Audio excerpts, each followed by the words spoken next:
If you're someone who's been using YouTube for a while now, you may be familiar with fan films. If you're not one of those people, then fan films are basically when someone who's a fan of something, like a TV show, movie, or comic book, wants to make those somethings into an unofficial film, for fun. Also, to be clear, they aren't knockoff movies. Knockoffs are used commercially and try to imitate the thing it's knocking off without being truly authentic to it. Whereas fan films aren't used commercially and do try to be authentic to the source material. We live in an age where squeaky chair. We live in an age where they're basically everywhere now, and it seems as time goes on, it becomes easier and easier to make fan films and get it seen. And that's what I want to talk about today, some older fan films. To set some rules, the only fan films I'm going to be talking about here were made pre-YouTube era, so before 2005. Maybe I'll talk about some that were made a few years before the creation of YouTube, but yeah, just keep that in mind.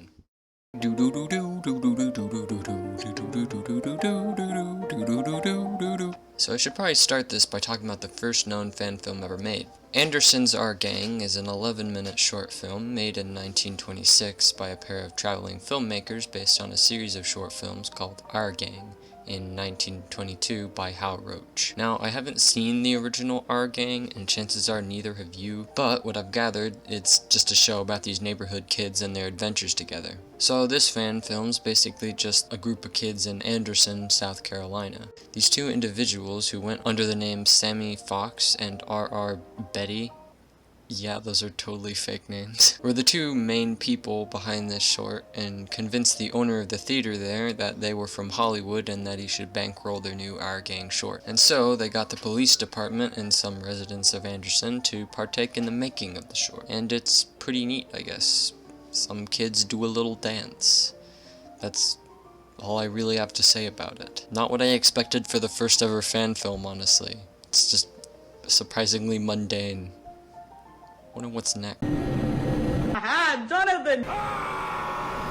You are banging my dog! Alright, so it's actually not as cool as it sounds. Well, it might be, but it's hard to know for sure, because parts of the film are lost media. The film was directed by pop artist Andy Warhol, the Soup Can Guy. The film was made in 1964, predating all other film interpretations of Batman, where he's played by actor Jack Smith, who also plays Dracula. But, like I said, you can't really see much of it anymore, and what you can see is so abstract that it feels like an acid trip. Apparently, one of the only reasons we can see parts of this film is due to clips of it being shown in a 2007 documentary, Jack Smith and the Destruction of Atlantis. But if you itch for a Batman and Dracula movie, then there's a few out there you can see unrelated to this one. 3 years later, an unofficial film called Batman Fights Dracula. Oh wait, that's also lost. Well, an official DC animated straight-to-DVD film called The Batman vs. Dracula, released in 2005, which honestly must be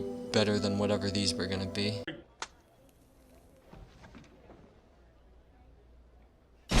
The Green Goblin's Last Stand is a 1992 fan film based on the Marvel comic book The Night Gwen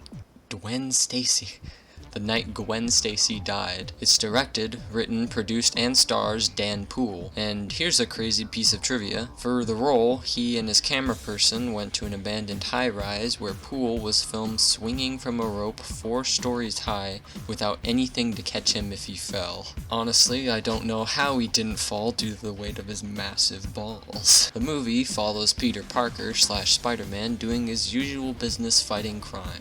Night-night!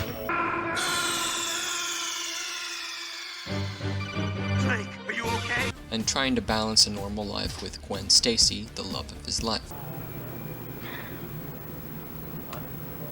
I'm sorry I'm late, please forgive me, I love you. But interrupting this is Norman Osborn, who strangely returns from the hospital following his injuries from the destruction of one of his warehouses due to Spider-Man's last encounter with the Green Goblin. When Peter realizes this, he fears Norman will start to remember his identity as the Green Goblin and take revenge upon Spider-Man. Sure enough, Norman does this and finds his way back to his lab and rediscovers his Goblin gear. Spider-Man returns to his apartment where he finds a kidnapped Gwen at the mercy of the Goblin. They fight, and sadly, he can't save Gwen in time, mirroring the comic.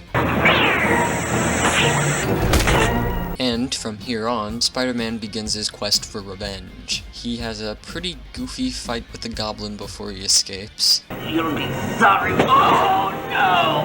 What's Goblin. Begging for mercy? Don't make me sick. What kind of mercy did you show Gwen, Goblin? Answer me that! Answer me that!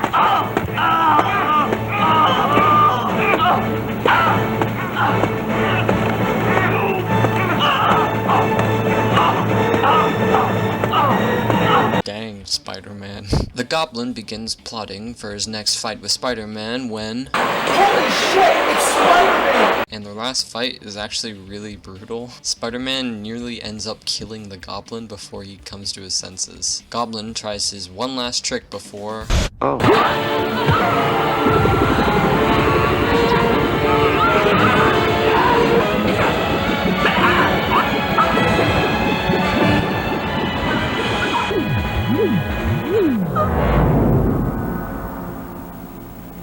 How'd that get in there? And like many of the Spider-Man movies before it, it ends in a graveyard. And the boppin' music plays. I actually really liked this fan film. I went into this expecting something kind of campy and goofy, and while that stuff is definitely there, it takes itself pretty serious at times. I like the story too, though some characters could definitely have used some more screen time to flesh them out more, like Harry, who is only in one scene, and Aunt May, who is only mentioned once. Would have been cool to see more of them, but I can get past it since it's still a fan film. Really passionate fan film at that, so yeah, pretty enjoyable. Also, just when I was writing this, I realized that this wasn't even the first Spider-Man fan film Dan Poole made. There's another one from 1990 where Spider-Man fights Kingpin called Spider-Man: The Quick and the Dead. That honestly just sounds like the name of a western. Oh, what do you know? But I think I'll talk about that one another time. Green Goblin's Last Stand wasn't the first Spider-Man fan film to exist, however. That title goes to...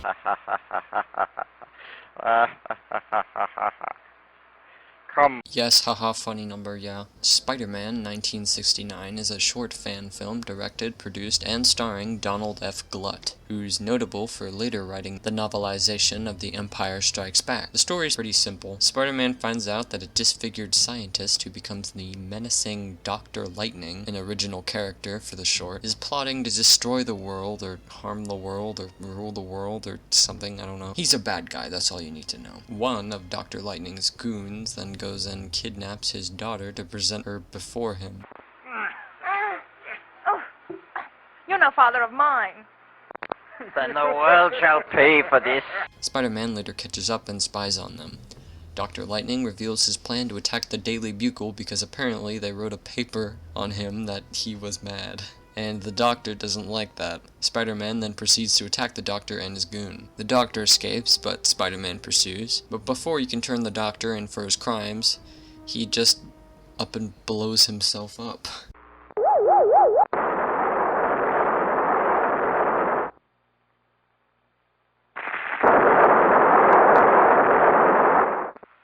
Tough luck. I got bad news for you. Your father's dead. But you're safe. So is the world.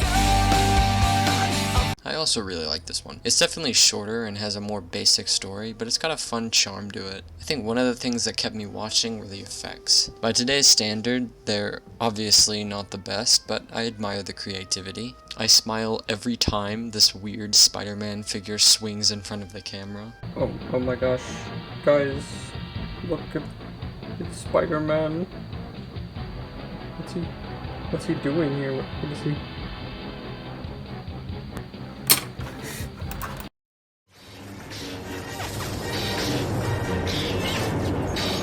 Alright, time for a Star Wars one. Knightquest is a 2001 fan film written, directed, and produced by Joe Monroe. It took the team around 3 years to complete, and when it was released, it debuted on the website theforce.net, which I'm honestly surprised is still up after all this time. Going here just feels like I unearthed a fossil. The story begins 3 weeks before A New Hope, with a character named Tara Sunar, who's on the run from the Empire. She manages to escape to a desolate planet where she meets up with an old Jedi friend named Ulick Sin.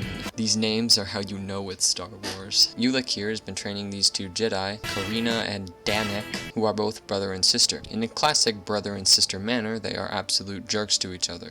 Not on your best day, Bim. Also, I just love the awkward pause in this scene. Ulick, if that were to happen to me, if I were to turn to the dark side, would you kill me?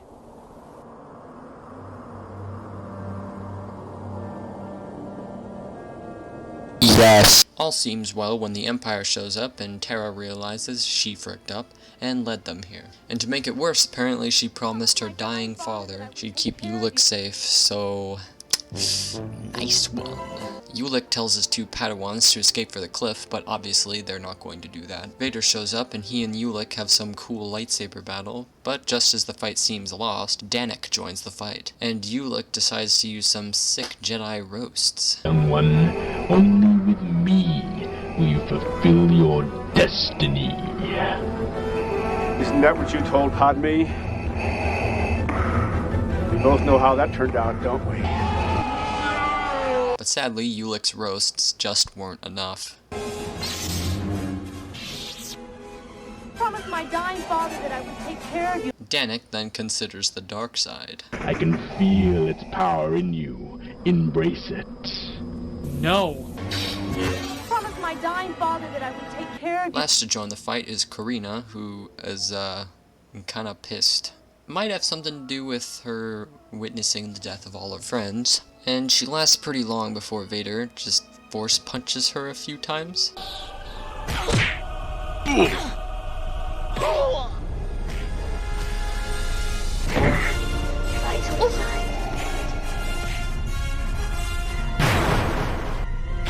Lucasfilm, you cowards, make force punches canon.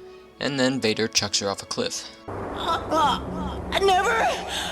I'd rather die.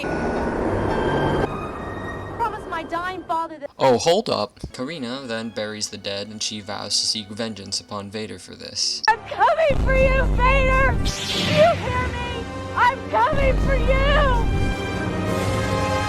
And yeah, that's pretty much it for Knightquest. I feel like I'm forgetting someone.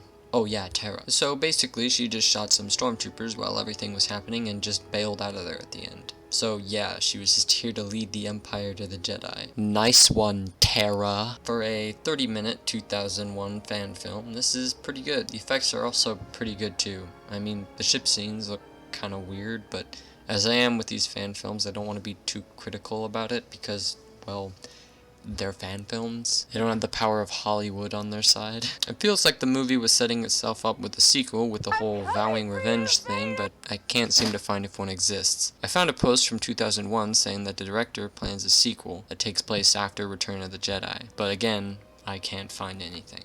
These Jawas do this kind of stuff all the time, picking up, stray droids and selling them off to the highest paying customers.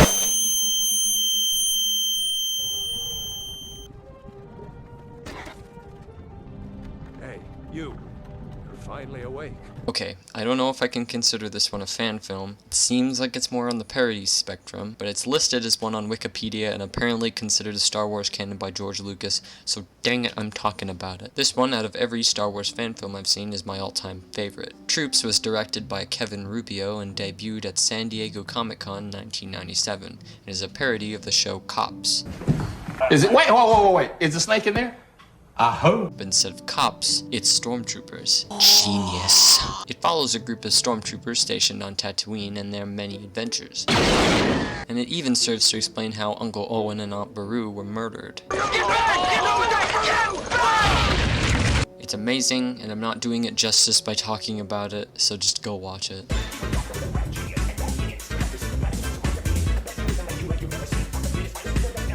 The last fan film I want to talk about is Raiders of the Lost Ark. No, not that Raiders of the Lost Ark. Raiders of the Lost Ark. Alright, I'll stop messing with you. Raiders of the Lost Ark, the adaptation, is a shot-for-shot recreation of Raiders of the Lost Ark, and was made because Eric Zala, the adaptation's director, Chris Strompoulos, the producer and star, and Jason Lamb, the cinematographer, were blown away by the original film and decided to remake it when they were all 12. Dang. What the heck was I doing when I was 12? It took 7 years to make the movie, but they didn't finish it. There was one scene that they couldn't do, and it was the airplane scene where Indy fights a shirtless Nazi. Because where the heck is a group of 12-year-olds gonna find a Nazi airplane just lying around? They were so dedicated to the project that in 2014, they came back to the project, now as adults, to do the scene and finish the film. Dang. And I also just want to talk about the making of one of these scenes. So I think the kids' moms got together and told the kids to stop making the film because they found out the kids were making fire for some scenes. But it seems they allowed it to continue, this time under adult supervision by a guy named Peter Kiefer. Basically, he just sort of hung around in the back and drank beer and walked his dog. But funnily enough, when it got to the bar scene, there was just even more fire. Actually gave us direction as to where to put the fire. Behind the bar? How they didn't burn the house down is beyond me. I haven't seen the whole film yet, mostly because I kinda already have, but I really admire the passion of the craft. So yeah, I went into this thinking I'd find a lot of crappy movies, and I was surprised to see that I didn't exactly find that. I don't know if I'd say any of these movies are masterpieces, but it's really impressive to see what people can do with a camera and a dream. The dedication of these people is just unreal. So yeah, old fan films. You should see some. I have them all linked in the description. I wonder what fan films now are like. Oh, never mind.